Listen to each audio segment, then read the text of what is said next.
Hello बच्चों, यह video class 10th के लिए है और मैं आपको वाक्य पढ़ा रही थी रचना के आधार पे। ठीक है, तो यह वाक्य रचना के आधार पे उसका यह दूसरा वीडियो है।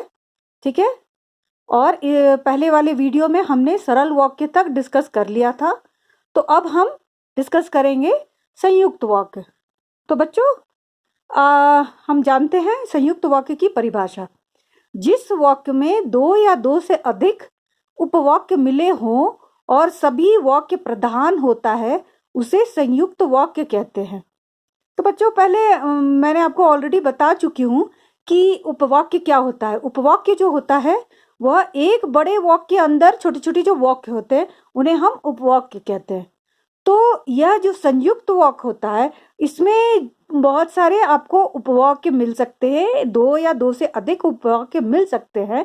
ठीक है, लेकिन वो जो भी उपवाक्य होंगे वो अपने आप में कंप्लीट होंगे सेंटेंस। ठीक है ना, वो आपको दो तीन जो उपवाक्य मिलेंगे उसमें से एक भी आपको ऐसा नहीं मिलेगा जिससे आपको लगे कि यह सेंटेंस अधूरा है। ठीक है, वो अपने आप में जितने भी उपवाक्य होंगे वो कंप्लीट होंगे, जबकि मिश्रित वाक्य जो आगे हम पढ़ेंगे उसमें ऐसा नहीं होता, उसमें आपको डिपेंडेंट वाक्य भी मिलेंगे, उपवाक्य भी मिलेंगे। ठीक है, तो यह याद रखने वाली बात है कि संयुक्त वाक्य में जितने भी उपवाक्य होते वो अपने आप में एक कंप्लीट सेंटेंस होता है।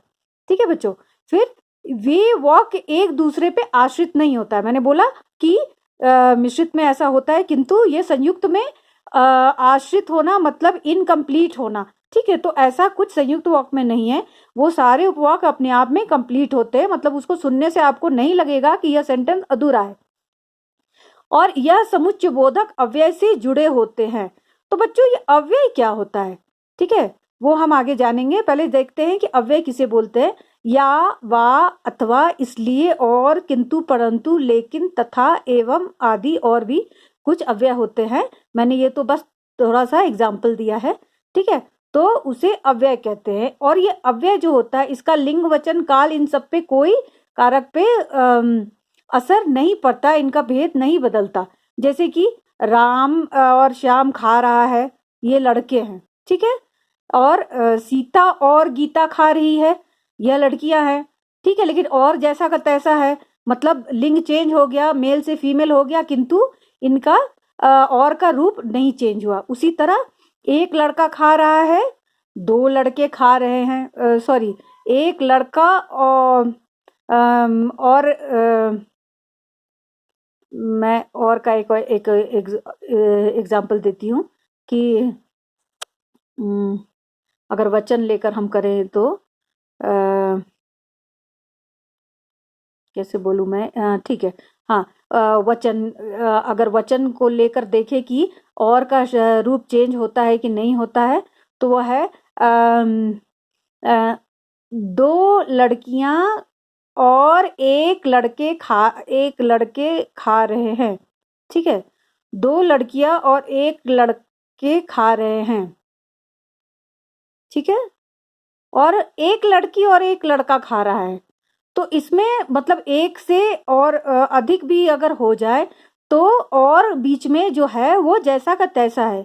ठीक है, और अगर हम काल का देखें कि आज हम और सीता मार्केट जाएंगे, बाजार जाएंगे। ठीक है, आज। ठीक है, या फिर कल हम और सीता बाजार जाएंगे, तो कल भी होने से और नहीं चेंज हुआ, आज भी होने से नहीं चेंज हुआ। तो इसलिए ये जो अव्यय होते हैं इनका रूप चेंज नहीं होता है, चाहे लिंग चेंज हो जाए, वचन चेंज हो जाए, काल चेंज हो जाए, कारक चेंज हो जाए, इन सब से उनका रूप में कोई बदलाव नहीं आता। ठीक है, अब उदाहरण हम देखते हैं संयुक्त वाक्य। माँ बाजार गई, यह एक कंप्लीट सेंटेंस है। सब्जियां लेकर आई, यह भी एक कंप्लीट सेंटेंस है, और इसको हमने अव्यय से जोड़ा और। ठीक है, तो यह एग्जाम्पल हो गया संयुक्त वाक्य। इसमें दो उपवाक्य है, इसमें एक उपवाक्य है, ये रहा उपवाक्य। ठीक है, और यह भी एक उपवाक्य है, और दोनों अपने आप में कंप्लीट है। ठीक है, इसमें ऐसा नहीं लग रहा है कि इसके बगैर यह अधूरा है या इसके बगैर यह अधूरा है, ऐसा हमें बिल्कुल नहीं लग रहा है। ठीक है, उसी तरह हम देखेंगे आगे, राम बीमार है, स्कूल नहीं आया, यह दोनों अपने आप में कंप्लीट वॉक है और इसको इसलिए से जोड़ दिया हमने, अव्यय से जोड़ दिया। ठीक है, इतने सारे हमने अव्यय दिए थे, उससे हमने जोड़ा। तो राम बीमार है इसलिए स्कूल नहीं आया। अब यह भी एक कंप्लीट सेंटेंस है, यह भी एक कंप्लीट सेंटेंस है, यह भी एक कंप्लीट सेंटेंस है।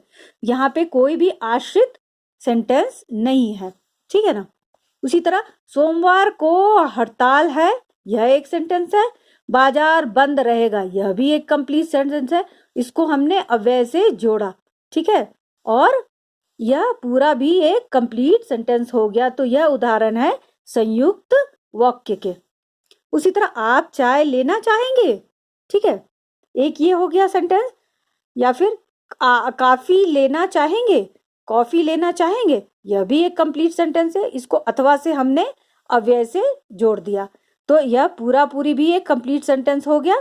ठीक है, तो यह हो गया संयुक्त वाक्य का उदाहरण। अब आगे देखते हैं मिश्रित वाक्य। ठीक है बच्चों, तो जिस वाक्य में एक से अधिक वाक्य मिले या उपवाक्य मिले, ठीक है, किंतु एक प्रधान उपवाक्य था, एक प्रधान उपवाक्य तथा शेष मिश्रित उपवाक्य हो, उसे मिश्रित वाक्य कहलाता है। ठीक है, मतलब इसमें आपको एक सेंटेंस तो कंप्लीट मिलेगा, दूसरा कंप्लीट नहीं मिलेगा। आपको ऐसा लगेगा कि यह दूसरे फर्स्ट वाले पे डिपेंडेंट है। अभी मैं एग्जाम्पल से आगे समझाऊंगी, पहले इसको देखते हैं। मिश्र वाक्य में उपवाक्य प्रायः जैसा वैसा, जो सो, किसकी उसकी, जिसकी उसकी, जहां वहां, जब तब, जैसी वैसी आदि, यदि तो, तब, जब तक, तब तक, जिन्हें उन्हें आदि शब्दों से जुड़े होते हैं। ठीक है, अब इसका हम उदाहरण देखते हैं बच्चों कि जैसे शाम हुई बिजली चली गई। ठीक है, या बिजली चली गई जैसे शाम हुई। ठीक है, तो इसमें जैसे से हमने सेंटेंस जोड़ा, जो हमने यहाँ पे बोला था आपको कि इन सब शब्दों से मिश्रित वाक्य में जुड़े होते हैं। ठीक है, तो यहाँ पे मुख्य उपवाक्य क्या है, बिजली चली गई।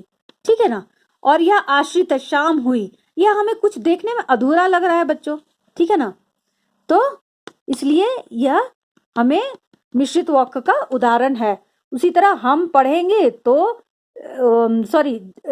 जब नई कक्षा में दाखिला होगा तो हम पढ़ेंगे। ठीक है, यहाँ पे पढ़ेंगे मेन है। ठीक है, लेकिन इसको हमने जोड़ दिया है इससे। उसी तरह जिसने काले जूते पहने हैं उस लड़के को बुलाओ, मतलब प्रधान वाक्य यहाँ यही है, इस लड़के के बारे में बोला जा रहा है। ठीक है, काले जूते तो ठीक है, वो इतना इंपॉर्टेंट नहीं है, यह आश्रित है। उसी तरह तुम्हारी पुस्तक कहाँ है। ठीक है, अध्यापिका ने पूछा कि तुम्हारी पुस्तक कहाँ है, यहाँ पे मुख्य उपवाक्य अध्यापिका है।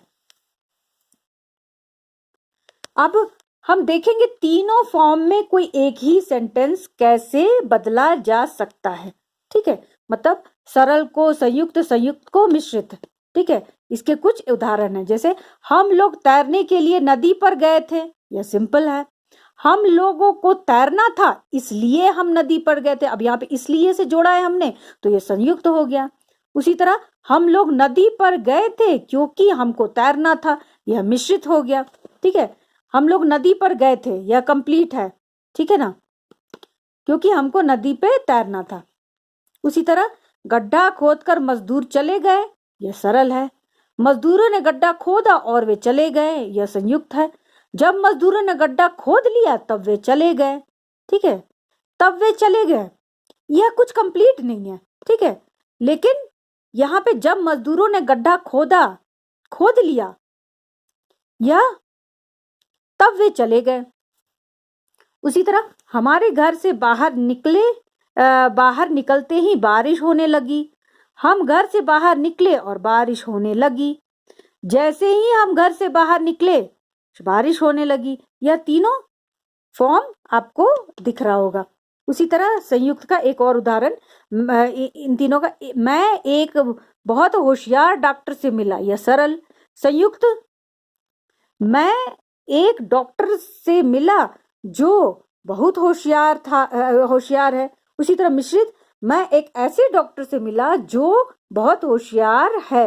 यहाँ पे जो से जुड़ा, तो यह हो गया मिश्रित। तो बच्चों, आशा करती हूँ आपको समझ में आया होगा।